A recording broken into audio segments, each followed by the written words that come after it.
still feel right now. I did ask police earlier what is going on, and they said they cannot tell me right now, but that there is not a threat to public safety. Now, again, it's going to be in the parking lot of that Planet Fitness that's attached to the Gov Foods here in East Rochester. If you look here behind me, police have a whole area taped off here, and it looks like there's maybe 4 or 5 police cars in that parking lot. Now, again, there was more police cars here earlier, but it seems like they have left. That was probably about 20 minutes ago. Now, I did speak with several people leaving Planet Fitness about if they heard or saw anything.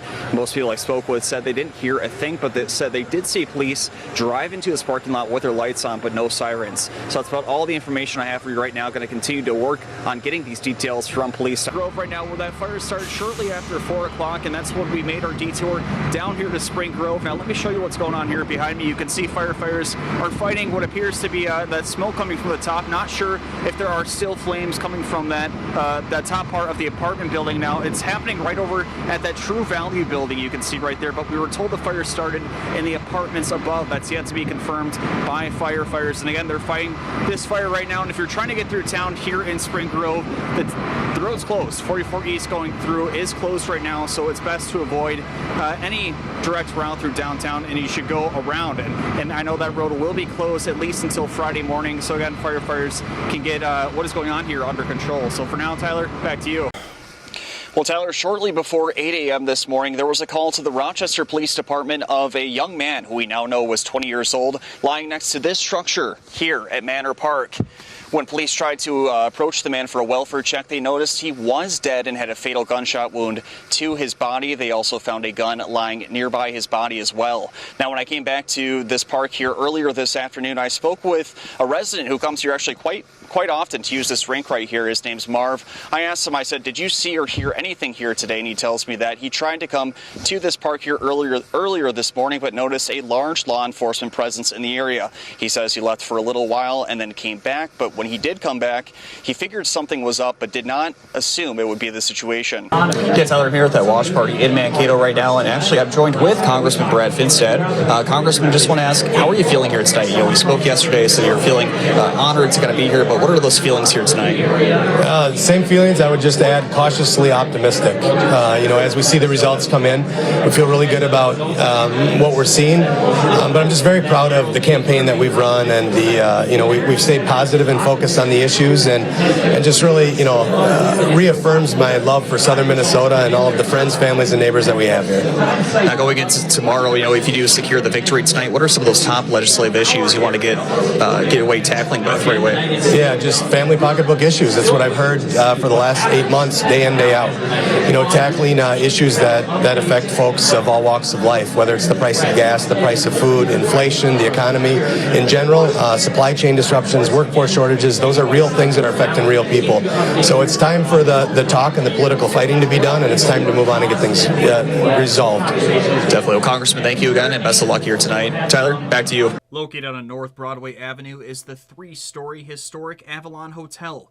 Site manager of Mayowood, Dan Nowakowski, says the building originally was known as the Northwestern Hotel. The Avalon Hotel was first established in 1912 as a hotel, and it was actually operated by a Jewish owner, and it was nice because it was provided a hotel for the Jewish community at the time. It wasn't until 1944 that Vern Manning purchased the building, transforming it into the historic Avalon Hotel. His wife needed treatment at Mayo Clinic. Well, Vern and his wife had trouble finding a room at the time, so he landed up buying what was the Northwestern and turned it into the Avalon. Nowakowski says Manning's purchase of the building happened only because of segregation policies at American hospitals, including Mayo Clinic. Hospitals in the United States had a rule where an African-American patient and a white patient could not stay in the same room. So the Avalon was a way of being a halfway point for African-American patients because they could stay there until a room opened up for them at Mayo Clinic. During the Avalon Hotel's operating years, the building was a host to a number of guests, which includes jazz legend Duke Ellington. When Duke Ellington came to Rochester for a performance, he was actually offered a room at the Kaler Hotel, but he turned it down and decided to stay at the Avalon to give them the business because, unfortunately, due to segregation laws in play, the Kaler had to reject another famous artist. It solidified the Avalon Hotel's reputation as a building that welcomed everyone during a time of hostility. Now, in 2022, owner of Rochester's Jersey Joe's, Joseph Phillips, reflects on the lessons left by Manning. A black man in the turn of the century in this country, where crimes against our population were rampant, okay? There were not a lot of black business owners. You know, we were not looked at as a very prominent part of society. Was able to walk in and not only purchase a property, but sustain it for decades. Man, to me, that speaks volumes. Going forward, Phillips says he wants Manning's story to extend beyond the month of February. Like I said before, black history is American history, okay? It's not something that should be reserved for 1 month out the year. It's a daily thing that should be taught, okay? Because it should not be astounding that a black man or an African-American woman or African-American man did something. No, it should be common knowledge. The German government is trying to avert a looming energy crisis by utilizing more coal power plants. But local youth activists want to see more action on climate change. On Friday, roughly 15,000 youth activists took to the streets in Berlin for a climate strike. The organizing group, Fridays for Future, originally banded together in 2018 and have since been protesting the use of fossil fuels. The strike arrived as German lawmakers are relying more on coal power plants due to a cutoff in natural gas supply from Russia. In Germany, hard coal production now accounts for more than 10% of its overall energy, according to cleanenergywire.org. Michael, who is a climate activist that was at the strike, says people want the government to hold up their Paris Climate Accord promise. We want to show politics that we have to do more to meet the Paris Agreement targets of 1.5 degrees Celsius of global warming. And it's not met with the actual politics. Despite criticism, Germany has increased its dependency on renewable energy, with production making up 47% in the first half of 2022, according to Clean Energy Wire. In Rochester, the city has recently adopted new emission goals, which includes a reduction of 50% by 2030 and 100% by 2050. Lauren Jensen is the sustainability coordinator for the city of Rochester and says the city should meet its original goal. We've already technically met it for the 30% reduction by 2025. A big piece of that was RPU's commitment to 100% renewable energy by 2030. So that kind of put us ahead of that initial interim target that we had. Ultimately, Michael says it's about preserving the planet for posterity. We want to have a safe future for us and our children and our grandchildren. In 2021, around 41% of German energy produced was from renewable energy, while that number in the United States was around 20%. In Berlin, Alek LaShomb, KIMT News 3. This is the worst case scenario that I could ever imagine, being that these are irreplaceable objects. But talk to your neighbors, meet your neighbors if you're not going to be home when you have a package that's expected. That's Zoe Cantu, a Rochester woman who fell victim to a porch pirate last month. She says the package is not just any ordinary shipment, but rather her grandma's effects shipped by her aunt. Scheduled to arrive on November 17th, but after more than a week of no deliveries, that's when she started to suspect something was wrong. After contacting UPS and speaking with her neighbors, she learned the package was delivered, then realizing a thief made off with items meaning more than your average delivery. My heart dropped immediately. I am not one to cry often, and I remember I started crying on the phone immediately. A package containing some of the last physical memories she has of her grandma, who died in June. It felt surreal. It felt like I was losing her all over again, honestly. Some of the items in the box included handwritten letters, cookbooks, and her grandma's clothing to remind her of home. I had asked my aunt to send 1 or 2 sweaters just so that I could have the scent of her home as a reminder of her, and, you know, hang on to one of her jackets or something like that. More than an inconvenience or financial loss, the thief stole a chance to remember her grandma with some of the things she loved most. I was looking forward to reminiscing about some of the memories that we had with that box, and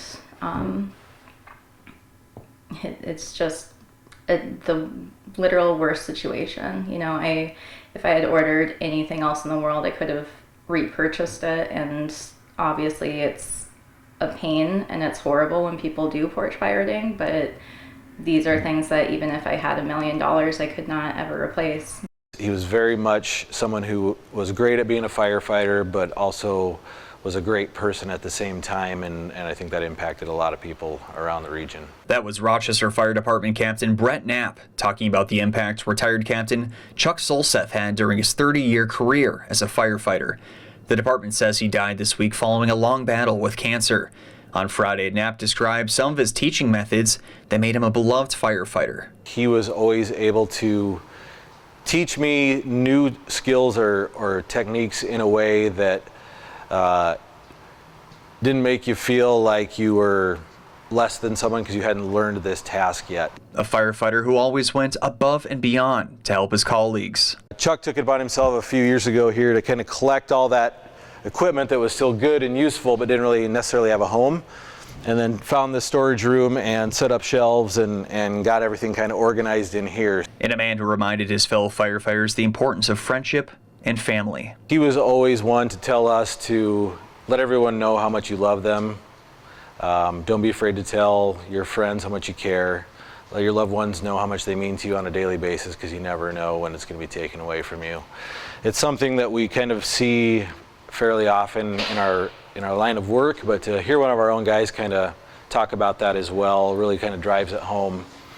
And so I'll always remember Chuck, saying to let the ones you love know that you care about them and to live life to the fullest, and that's what he did in all the years that I knew him.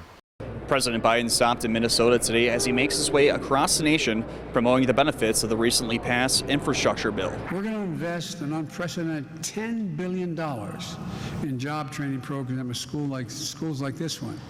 Biden gave a roughly 30-minute speech at Dakota County Technical College today, as Minnesota is set to receive over $5 billion in federal dollars from the recently passed infrastructure bill. Regarding local impacts from the new law, Biden says one of Rochester's projects will receive funding. Training as construction managers to oversee all phases of construction projects we're going to be seeing all across Minnesota, like the Twin Port Interchange and Ports Interchange in Duluth, and the Link project in Rochester. These are the jobs of today and tomorrow. Regarding the new COVID-19 Omicron variant, Biden says the United States will not implement lockdowns or shutdowns. This new variant is a cause of concern, but not a cause to panic. On Thursday, I'll put forward a detailed strategy outlining how we're going to fight this COVID this winter, not with shutdowns and lockdowns, with more widespread vaccination, boosters, testing, and much more. However, one of Biden's main points was the emerging threat of communist China. Any nation that out-educates us is going to outcompete us. It's a simple proposition. Look what the rest of the world is doing. Look what the rest of the world is doing. China is investing billions of dollars in early education. Today's visit was the first time Biden has visited Minnesota since his 2020 presidential campaign. In Rosemont, Alek LaShomb, KIMT News 3.